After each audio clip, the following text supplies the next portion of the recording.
welcome to yet another episode of 177 Nations of Tasmania. I'm Mark Thompson. For us living in peaceful, stable and affluent Australia, few of us can conceive of having to leave our family, potentially for years, on a journey to the unknown in order to seek a better life. This is what Reza did when he set out on what would be a hazardous one-year journey, starting in Iran and ending on a leaky boat to Australia. It's a choice many of the 2 million or so Afghans living in limbo in Iran make every year, unable to return to Afghanistan because of fear of violent persecutions and death, or stay in a country where they lack basic rights to work and education. Hundreds of Afghans, mostly Hazaras, a persecuted ethnic minority, have made Tasmania home in recent years and have been making a contribution to our state. And I hope you will find Reza's story an inspiring tale of resilience and determination. First question is a sort of a simple one, but it probably has a long answer with many stages, and that is, how did you come to be in Tasmania?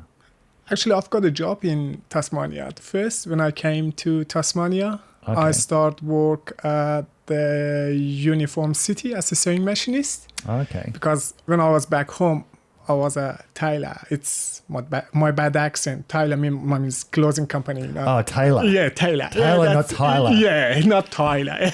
Yeah. Two very different jobs. Yeah. Yeah, and I worked with that company for nearly a year and then lost that job, applied for some other companies and luckily got a job at Hill Street Grocer for nearly 4 years. Yeah, and I lost that job and not lost, I just quit it because I've got a new job working at Zefura Coffee as a new experience managing that restaurant. I think I can learn something. Yeah. I'm still new in Australia and I feel like I can learn and get something new. So you didn't come to Tasmania directly. You said you're in Sydney first. No, I actually that's a different story. I came to Australia in 1st of 2012. I came to Australia as a refugee by boat. I'm one of the boat people. I was been in the Christmas Island for a month, then nearly 9 months in Curtin, in the detention center. Yeah.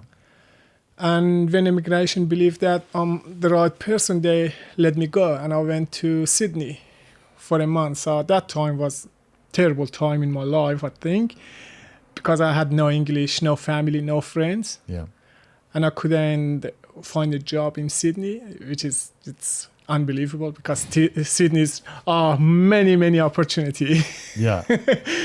But anyway, I lived Sydney to Melbourne and met some mates in Melbourne. They all helped me to get a job. And I started work with a timber company for 4 years and study online English. And then when I feel that I can do something for myself and I learn English, that's helped, I try to find an easier job. And I've got a job in Tasmania. That's why I moved here. Yeah. Yeah, and I love Tasmania. I'm at lots of good friends here. I feel not really lonely here, and which is good of Tasmania. Tasmania bring luck for me. After 9 years, my wife and my son, they got a visa and they joined me here just 2 years ago. Yeah. That would make I imagine that would make a big difference. Oh yeah, life is so good now. Yeah, life is so good now. Yeah, every day when I finish work, I can go home, see my wife, my son and my new baby girl. Life is so good and easy. Yeah. But by the sounds of it, well, I mean, it obviously wasn't always so easy. I think in my case, I think when families join together, that means everything. Mm-hmm. When I left my son and my wife behind, my son was 45 days old, and my wife, she has grew up my son by herself without me. I send her money, I support her for economy, but it's not enough. Money is not everything. Yeah. But when family join together, it means here's things. It's so good. Yeah. So it must have been a pretty big decision to leave your family at that time. Yeah. But anyway, it's over now. I have my family down here, and I'm happy for my son's future, and I don't need to be worried about him. Or I don't want to tell something sad, but people in other countries with different life experience, they have really hard situation. Yeah. And that's why I decided to move, to find somewhere safe for my family. I know it's really hard to, if you imagine that someone live in Melbourne with their family and move to Tasmania for work for a week, it's really hard to not see their family.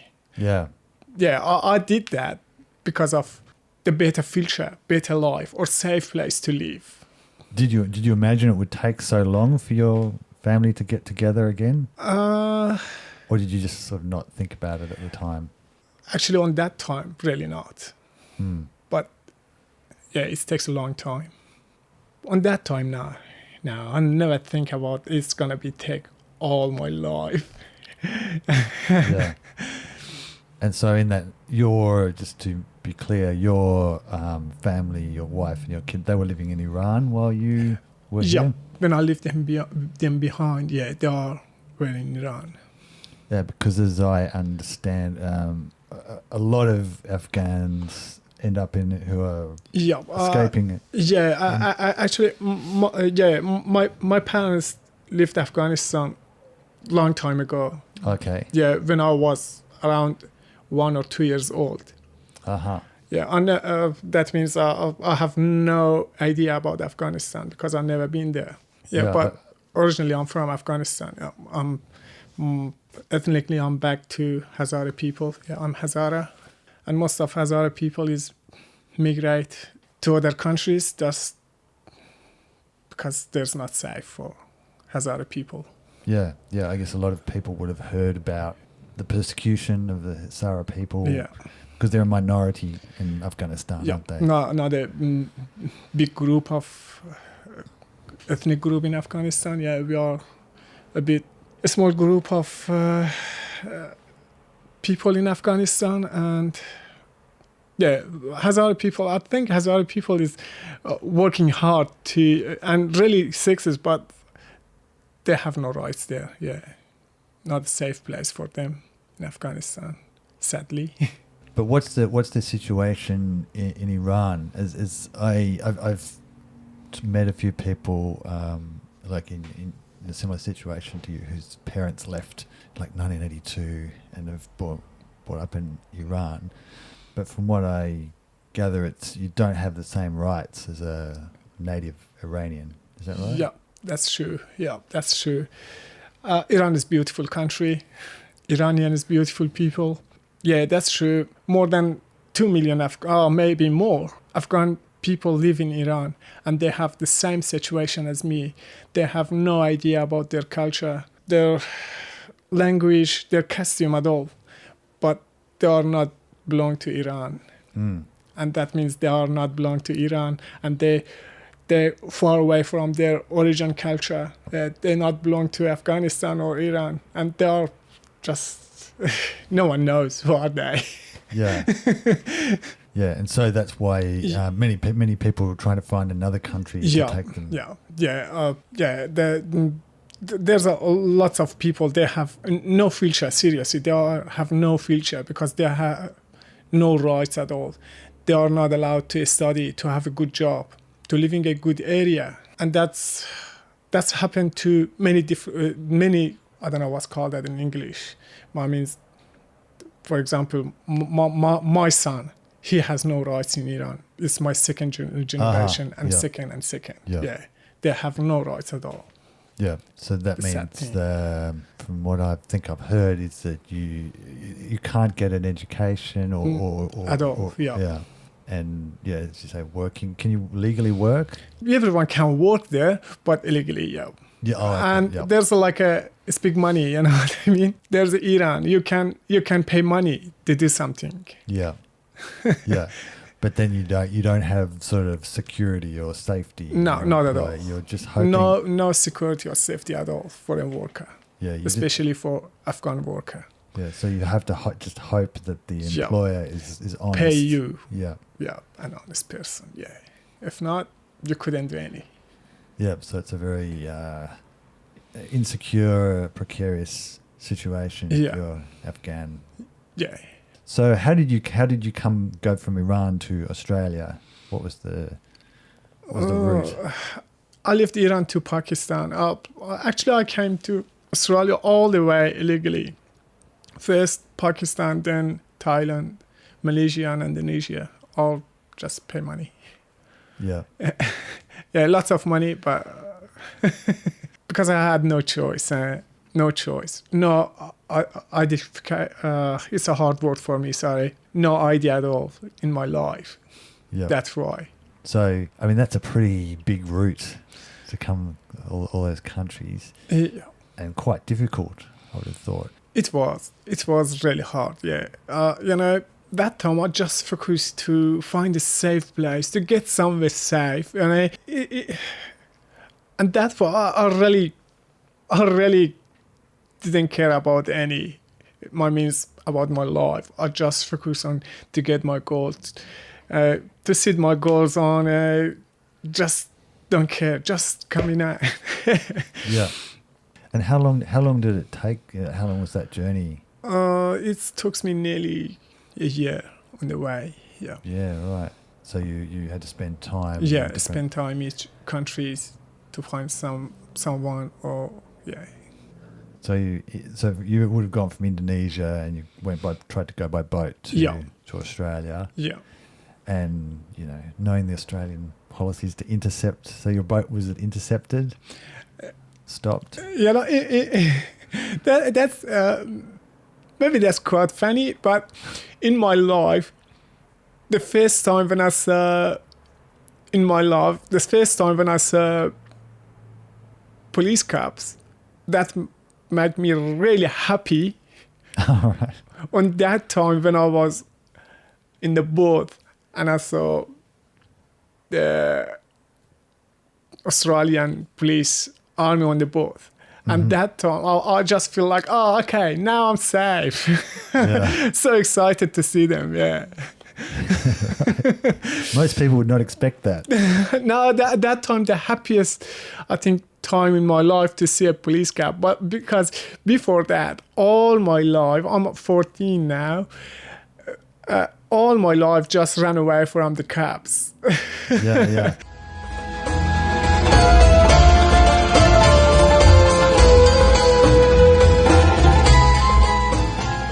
Really happy. Yeah, we just feel like, oh, after many days, we're safe now. We are alive.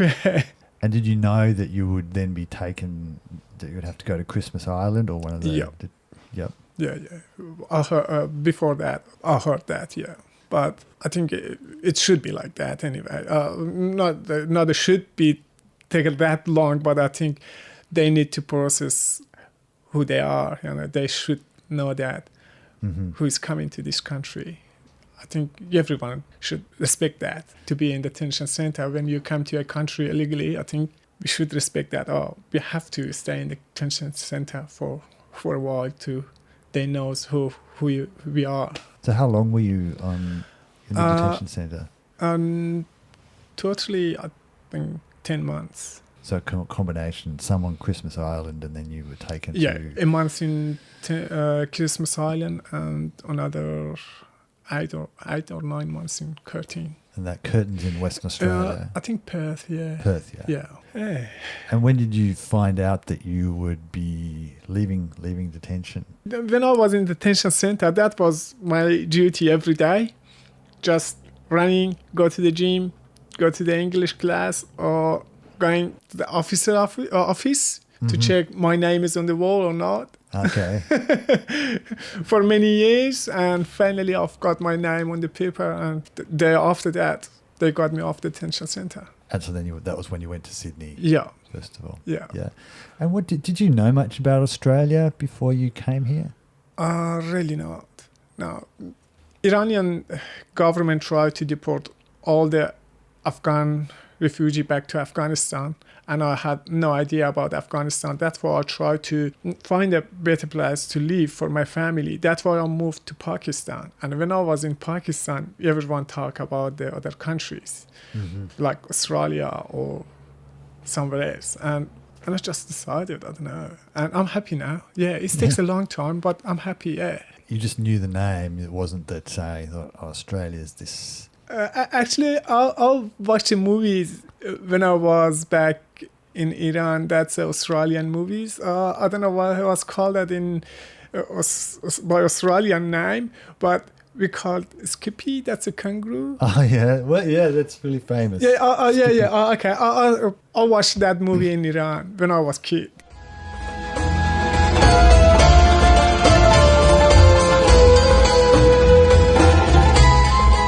What were your first impressions of when you got out and you started living in Sydney? What were your first impressions of life here? You know, tension is never ended in life. Life is a big tension anyway. Yeah. When I was in the detention center, I just focused on, if I go out of the detention center, I think everything is over. But when I come out of the detention center, my tension about my family started, about my wife, my son, my sisters, my brother. Yeah, because I have to support them. I'm the oldest in my family.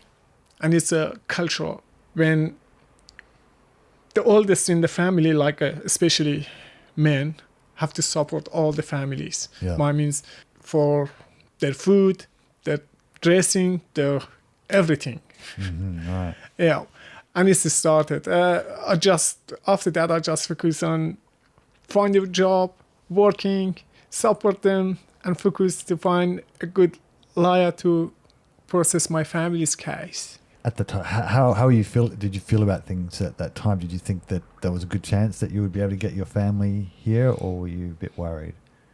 Oh no, I'll never be worried. No, I'm like a person who like grew up or born as a refugee, and I'm still refugee. I think, and I have experience of being in other countries as a refugee, but I think Australia is doing well, and I'm more happy. Yeah. I'm more happy, and I accept this culture, language, everything, because I'm living here, and I came here by myself. Means by my decision. I respect that. Yeah. So, what were some of the challenges that you experienced? You mentioned that English was quite a difficult thing at the beginning. Oh yeah, it was. Yeah, and of course, and culture shock as well. Yeah, but I'm really easygoing person. What was the thing maybe that was the biggest culture shock for you? What I said, I'm really easy person. I'm okay with anything. Yeah, but I think I learned to respect people here more. I think Australian respect people, which is really good of them. Yeah. And I like to be like them, yeah. And I learned to put my voice up. I can speak now, but when I was in my last situation, I never complained. But now sometimes I'm complaining. Okay. Not complaining on a bad way. It means I'm speaking, my voice is a bit higher now. I can say, no, I couldn't do that. What was something that was maybe difficult to adapt to at first, or took a bit of time to get used to? Between men and women, yeah. When I was back in Iran, not that means we not respect women. No, we respect women, but always, in my culture, say that, look, take that one. This one is heavy. You have to do it. You're a man. Yeah. Girls couldn't do that. That way. But Australian girls is strong. I'm doing martial arts. I got a kick in my head, the hardest kick than men. Yeah, from the girl. Oh, really? Yeah. Yeah, but in my culture, yeah, it's women is just they have to do something really. They are really sensitive in my culture. Yeah. But here, women can work as a construction. But in my culture, they never do that. Yeah. Because they think women couldn't do that because it's a heavy job. Yeah. Yeah, I think it shows they're cool. Yeah, so getting used to, Yeah. getting used to we have different gender roles. Yeah. Yeah. Yeah, I've talked to other people from a few other countries where it's similar. Because in their culture, the man is, like you say, the provider. Yeah. But in Australia, women are more independent. And Yeah, and I think woman is more active here. Yeah. My wife, she's a really good lady. She's really good. I love her anyway. She had done a lot for me. Have done a lot for me. And I like her to fit in this culture. Yeah. And she's like me. I think she's really easygoing too. Yeah. So do you see that Afghan women here are more independent than they would be back home? Oh, yeah. Yeah. But I think try to fit in this culture, yeah. Most of Afghan women.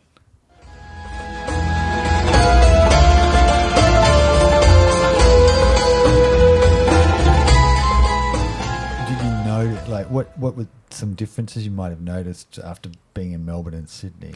I think Tasmanian is much friendlier than people from other states, like where I was been there, like Sydney, Melbourne, Adelaide, or Perth.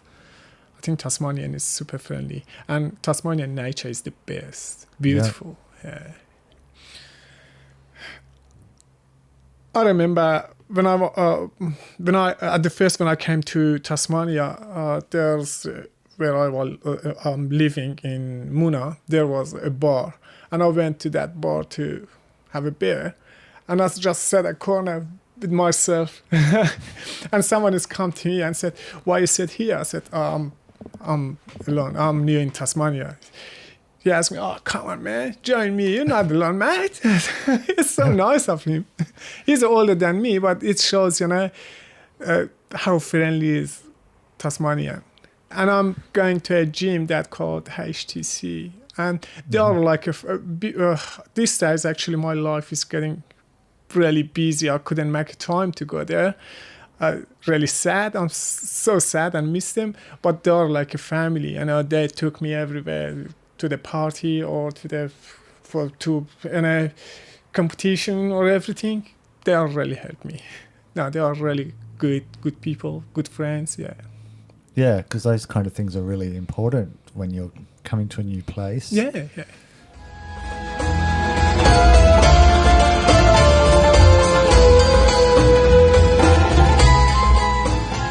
Can you tell me a bit about what you're doing at the moment? I just started managing a restaurant called Zafura Coffee. That's a Afghan restaurant.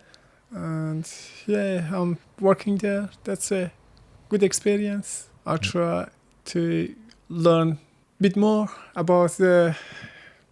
Actually, I need to learn something about my own culture as well, anyway. Yeah, right. Yeah. Yeah.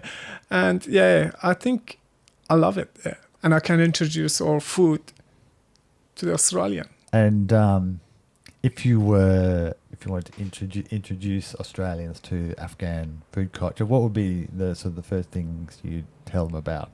Do you mean I should talk about the food? Which kind of food, or? Yeah, or what would you recommend? Let's say. Recommend. Actually, on that restaurant we have one bulani. Bulani is really traditional, especially for, I think, Hazara.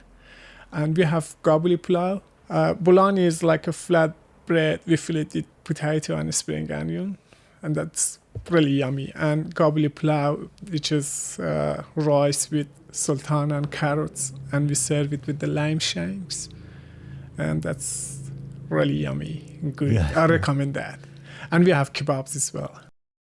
So you said that you're trying to learn yourself a bit more about Afghan culture. Yeah. What sort of things do you think you need to know more about? I have different accent to my community people Okay. because I'm been away from Afghanistan, and when you, I don't know, I think it's good actually. When you live in a country, you have to, go with that society. My means you have to feed with that society, and that's why I really lost my original accent. I couldn't speak properly Hazaragi. I have completely different accent, and that's why I really try to, use traditional word or speaking the way how my mother speaks. Yeah, right. Because what I think I've been told, the Hazara language is similar to Farsi. Different accent than the other. But they can understand each other? Yeah, we can understand. But real I think Hazaragi and Farsi is mixed together now. Mm-hmm. It's easy to understand. But I think if someone speak correctly Hazaragi, it's really hard to understand. Okay. And Hazaristan, my means Hazara is not just one group. Each state has a different dialogue and different accent. Okay. Yeah, and it makes it a bit complicated.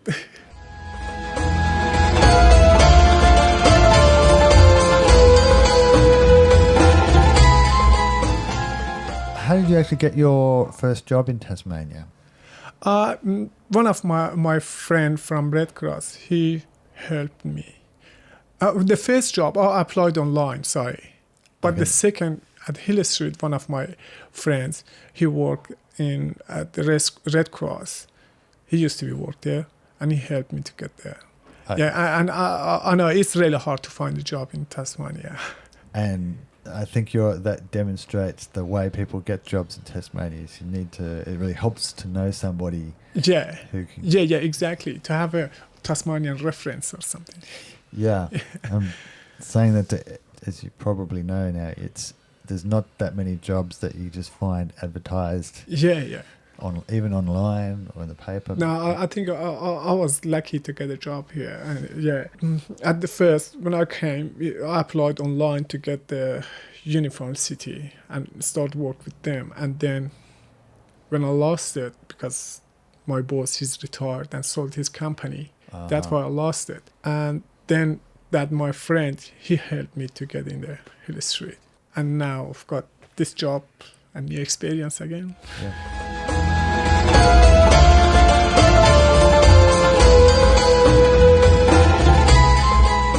Of course, in the last few weeks, there's been some pretty big things have happened for the Afghan community. Yeah.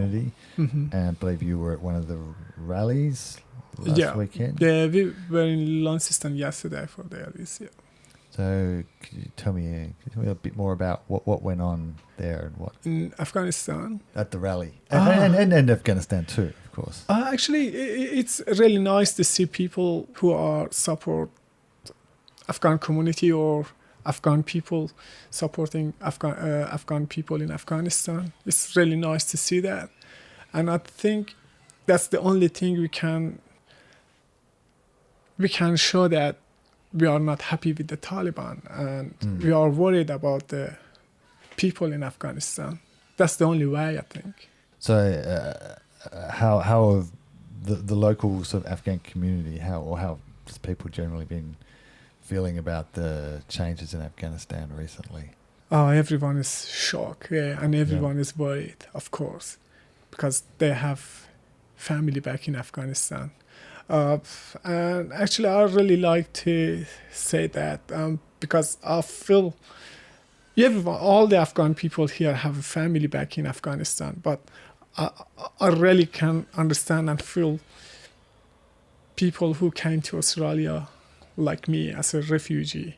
Mm-hmm. I know many good friends of me, they have no visa here and they couldn't go back to Afghanistan to visit their family, or they couldn't support their family back in Afghanistan.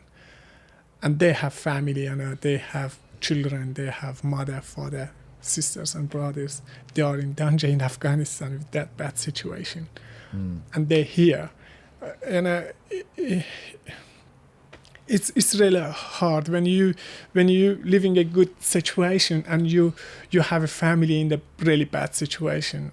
Other hand, you couldn't really enjoy it, or you couldn't feel comfortable. Thanks for explaining that, because I think it's important for people to understand. Look, when I talk with friends, like, look, I have a children. Yeah, when I go to work, I really miss her. I just want to finish work, go back home to see my children, but they're here for more than 9 or 10 years, and they couldn't see their family back there. With it's sad. Yeah. Anyway, onto a more. But you mentioned your kids. So you've got one who's at school here. Oh yeah. He's 10. He's going to school now. Yeah. And how's he adapting to school? Is he in Aussie yet? Oh yeah. He's getting to it, I think. At the first, it was really hard for him because when he arrived, he had no English. Yeah.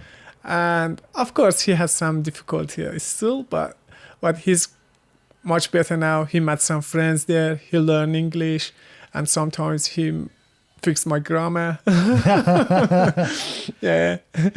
Now he's better than me now. His English is much better than me in 2 years.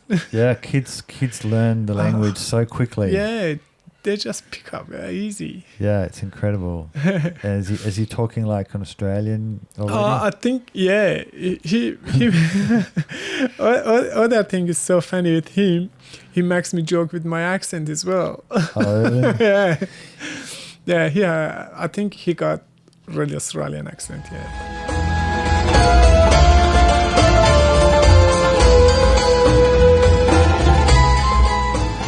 Talked about the past. So what do you think what would you like to happen in the future? How do you see your future in Tasmania? I have a plan to start my own business as a tailoring. Taylor. Yeah, Taylor. Yeah. Because when I was back in Iran, I had a small family business. We made any type of clothes at home and took them to the market. And I really focus on that to start my own business here. Yeah, I like to have like Tasmanian jumper. Yeah. Made in Tasmania. Yeah. So you mean you make clothes? Clothes, yeah. Mm-hmm. Yeah, that's my future plan to start it, hopefully. Sounds like a good plan. Yeah. And when you were doing it in Iran, what kind of clothes did you make? We made any type, like for any seasons, for women and men. Yeah. Yep. So did you make them to order or? Oh no! It's just like we made lots of them and took them to the market to sell.